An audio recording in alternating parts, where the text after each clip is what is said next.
The call came just as the first snow started to fall. "You're not welcome at Christmas until you apologize to your Aunt Amanda," my mother said.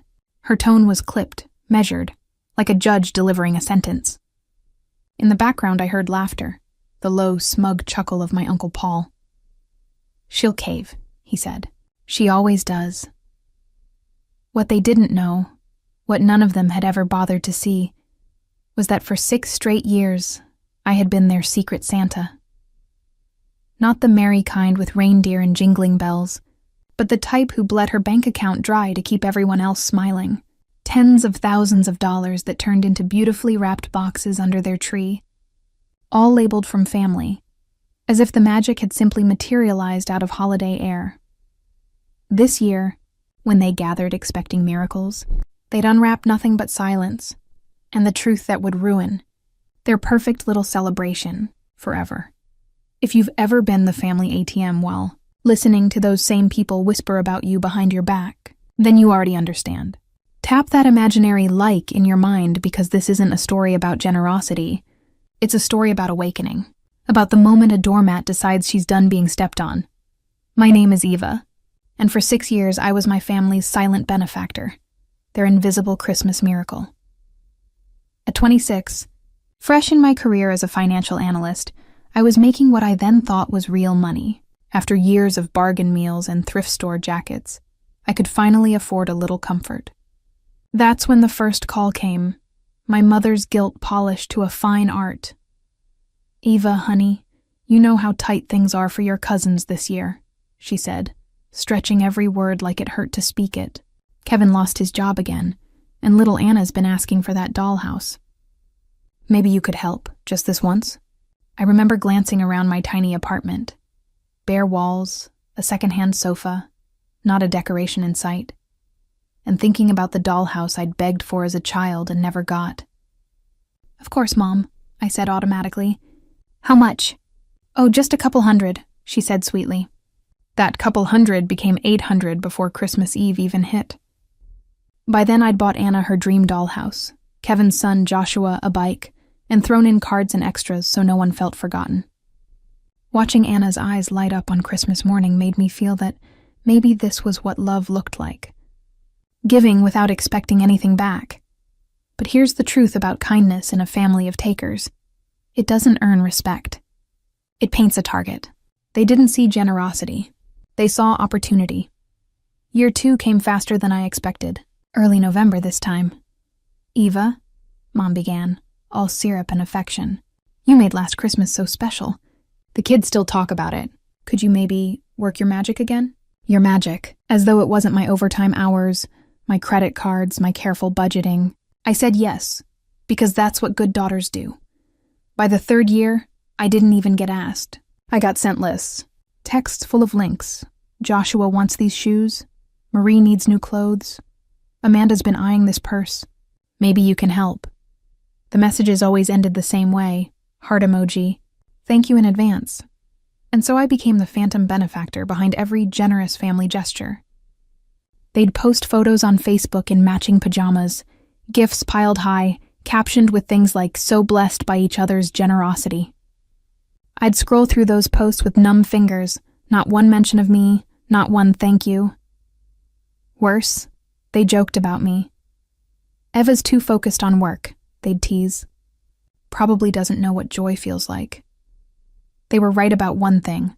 I didn't feel joy anymore. Only exhaustion. 6 Christmases, roughly $15,000 a year, about $90,000 total that I would never get back. Yet I kept doing it, because I thought maybe the next holiday would be different. Maybe that next present would finally buy me belonging. But belonging was never for sale. Then came last November. The family group chat lit up like fireworks.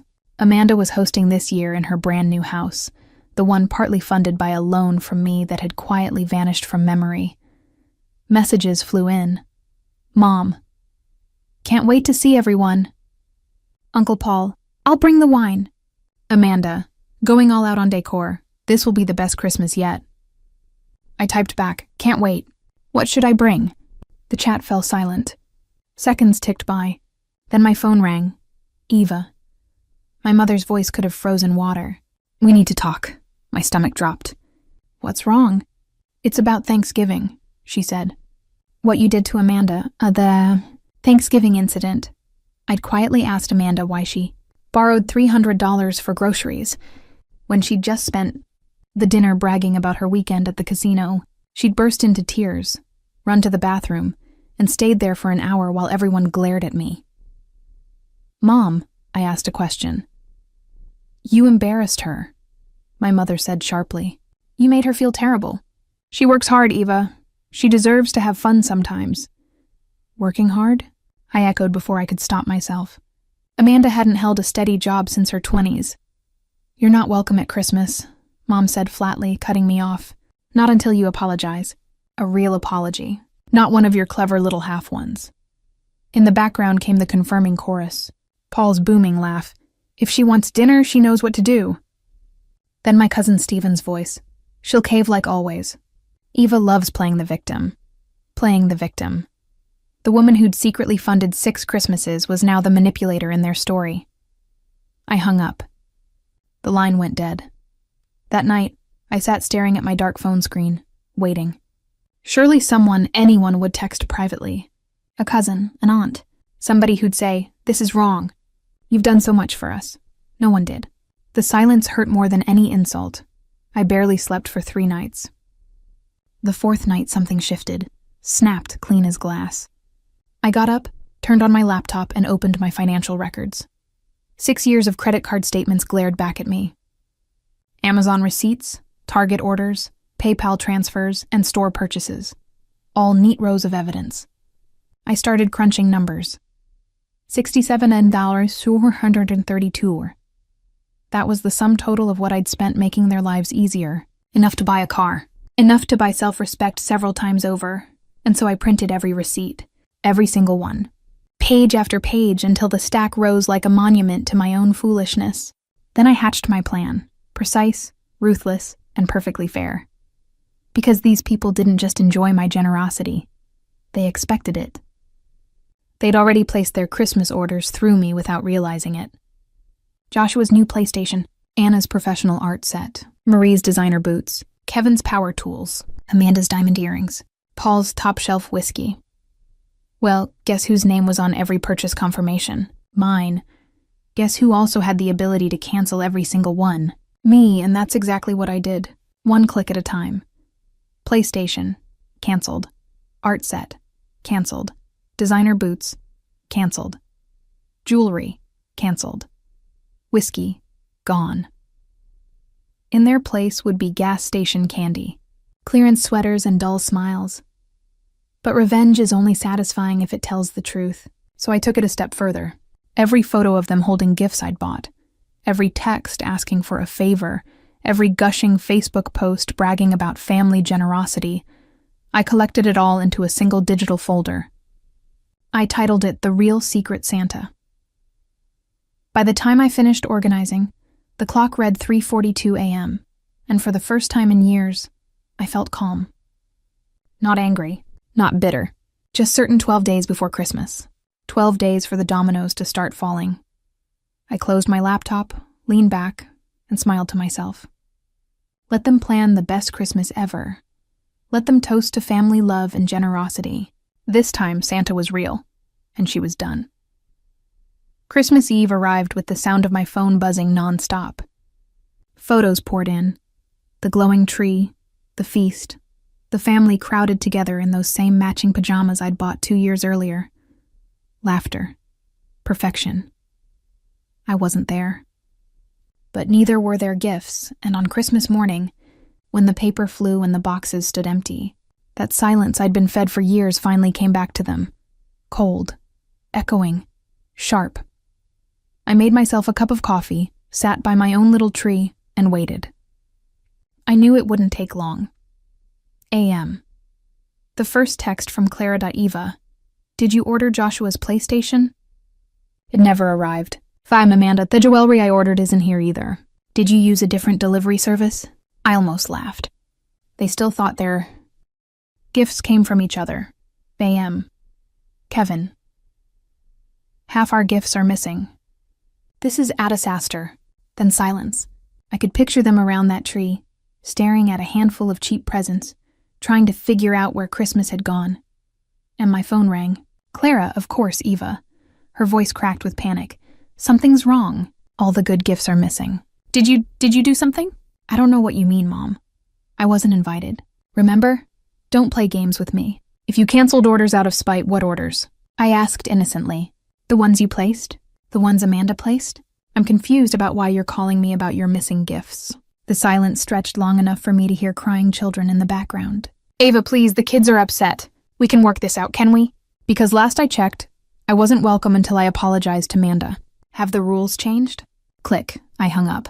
The messages came in floods after that. Anger, confusion, bargaining, denial, but not one apology, not one acknowledgement of what they'd done. That evening, I sent one message to the family group chat. A photo of my computer screen showing 6 years of receipts, purchases, and financial records, all organized, all highlighted, all undeniably mine. The caption read, "Merry Christmas from your Secret Santa.